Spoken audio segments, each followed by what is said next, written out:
Bueno, estamos aquí con el doctor Enrique de la Garza y quisiera hacerle una pregunta, doctor.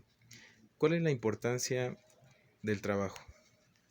Sí, mira, el trabajo, según las encuestas mundiales, porque hay encuestas mundiales acerca de qué tan importante es el trabajo, ¿sí? El trabajo permanentemente ocupa el segundo lugar para la mayoría de la gente donde se hacen las encuestas, que son muy amplias, este, en importancia después de la familia. Es decir, más que la religión, más que la política, ¿sí? Es decir, ha habido muchas teorías que hablan de que ha perdido significado el trabajo, ¿sí? Bauman, Sennett, hay muchos autores, ¿no? Pero yo creo que para una parte de la gente el trabajo sigue siendo muy importante en su vida. Y cuando digo importante, no solo para obtener ciertos ingresos, ¿sí? Que ya de por sí eso es importante, sino también en términos de cierta realización, ¿sí? Me refiero de hacer algo, crear algo, ¿sí? Aunque a veces los trabajos pueden ser aburridos, de cualquier manera la gente puede sentir cierto orgullo de realizar cierto tipo de actividades, ¿sí? Y entonces eso no ha desaparecido totalmente, ¿sí?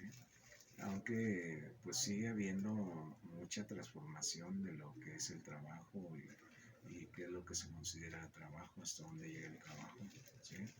este, Sobre todo a raíz de las revoluciones industriales, la informatización, la robotización, ¿sí?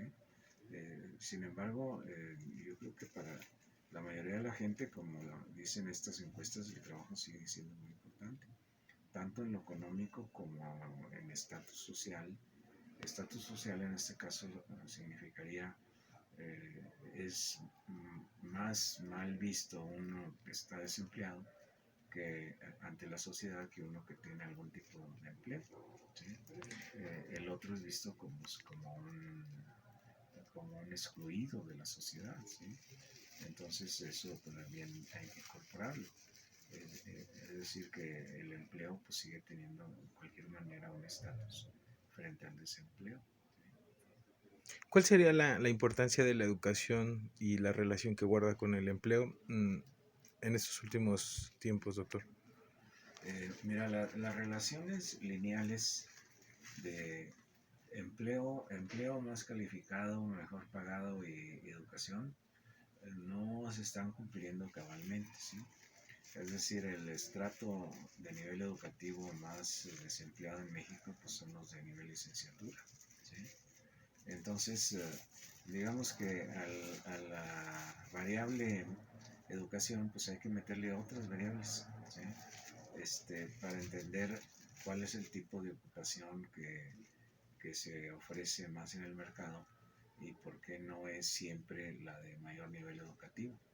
Cuando tú tienes empresas precarias, como sucede casi siempre en el sector informal, o bien maquiladoras que pues no han hecho grandes innovaciones tecnológicas, pues ahí hay otro tipo de explicación de por qué prefieren a los obreros con primaria.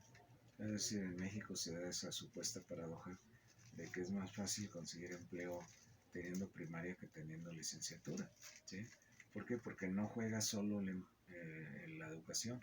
Ahora, la educación, más allá de permitir o no permitir conseguir empleo, yo creo que tiene un valor en sí mismo, ¿sí? Es decir, para el ser humano entender mejor en qué lugar está, cómo funciona la sociedad, la política, la economía, pues se necesita educación, ¿sí? Más allá de si le permite conseguir mejor empleo.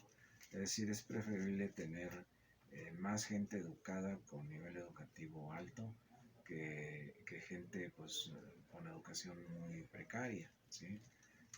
No solo verla en función de cuál consigue mejor, más fácilmente el empleo, ¿sí? Que en el caso mexicano pues está muy claro. Y si nos guiáramos nada más por cómo se consigue el empleo más fácil, pues entonces la política sería solo ofrece primaria para la mayoría y para los demás, pues pocas plazas, ¿sí? Pero no, yo soy de la idea de que hay que ofrecer plazas también arriba, porque la educación no solo prepara para trabajo eventualmente, sino te transforma la conciencia de la gente, ¿sí? Y entonces te hace comprender mejor qué está pasando, en qué mundo vives, ¿no? Claro. Algunos autores hablaban sobre el fin del trabajo. el Sí, fin- y hoy se habla actualmente de la cuarta revolución. sí, ¿Cuáles serían los retos actuales que se presentan en el trabajo? sí.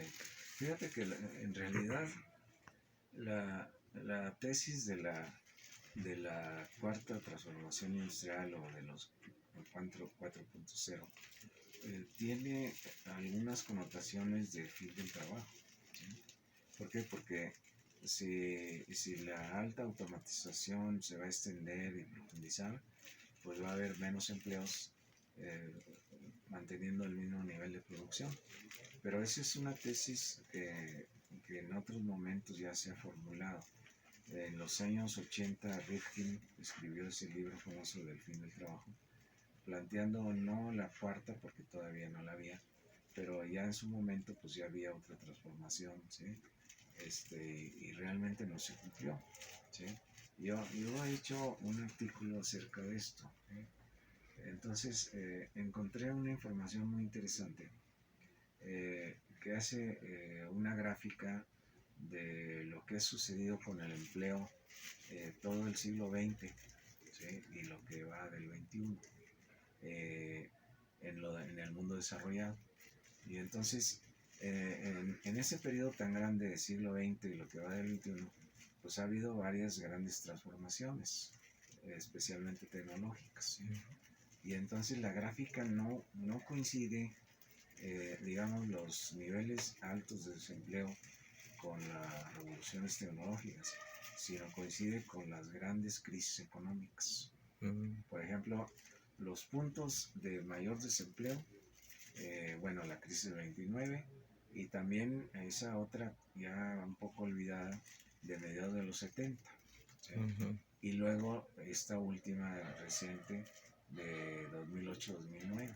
ujú, Esos son los puntos de máximo desempleo en el mundo capitalista, ¿sí? ujú, En cambio, la introducción de, de la automatización inicial allá en los años 80, pues no coincide con un gran desempleo.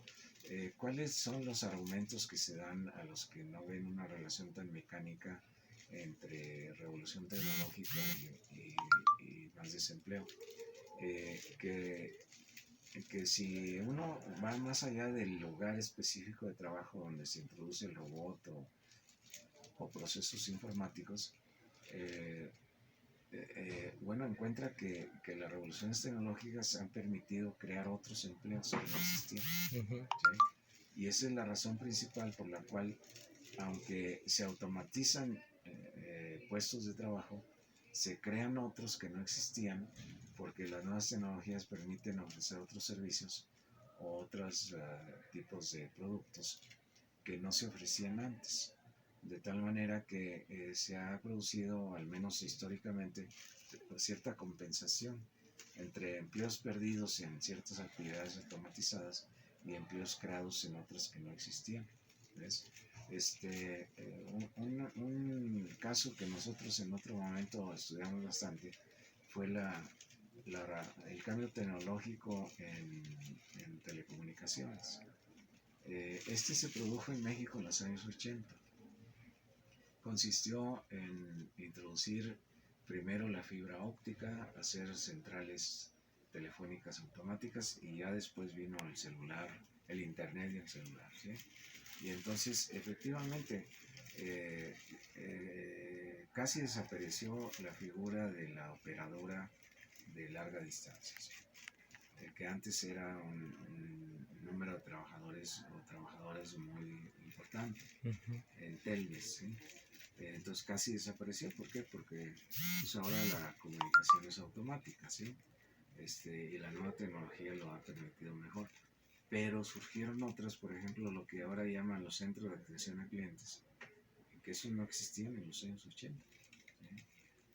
Entonces ahí es donde hay ahora muchos trabajadores, centros de atención a clientes. ¿Por qué? Porque hay muchas fallas en el sistema o los usuarios no le entienden muy bien a cómo usar el sistema informático y entonces necesitan ser apoyados y entonces están muy atiborrados estos centros de atención a clientes.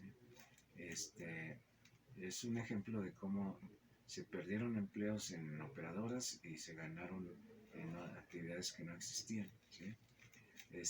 No quiere decir que es una cuestión mecánica que tenga que compensarse, pero lo cierto es que te digo, las gráficas de larga duración no muestran que cuando hay una revolución tecnológica el empleo se va para abajo. ¿Sí? Más bien son las grandes crisis económicas. A nivel de estudios doctorales, estos temas resultan bastante interesantes. Muy interesantes. Para generaciones que deseen hacer estudios doctorales en estas líneas, ¿cuál sería su consejo, doctor? Bueno, este es un tema que nosotros discutimos y cultivamos en nuestro posgrado. ¿Sí? Nosotros tenemos ingreso el próximo año, hay convocatoria. Entonces, estos temas los hemos ido revisando y revisando. En especial, el fin del trabajo es un tema que lo hemos estudiado bastante. Que ha habido varias versiones de los años 80 para acá. La de Rifkin es nada más una de las versiones. Entonces, pues es parte de lo que aquí discutimos y aquí pueden encontrar un medio pues adecuado para quien esté inquieto sobre estos temas, ¿eh? Y quiera revisar y discutir las últimas bibliografías. Muy bien, doctor. Pues le agradecemos su entrevista, esta entrevista y le pediríamos si nos puede enviar saludos a la Universidad Internacional Iberoamericana. Sí. Pues muchos saludos a la Universidad Internacional Iberoamericana y esperamos seguir en comunicación. Muchísimas gracias, doctor.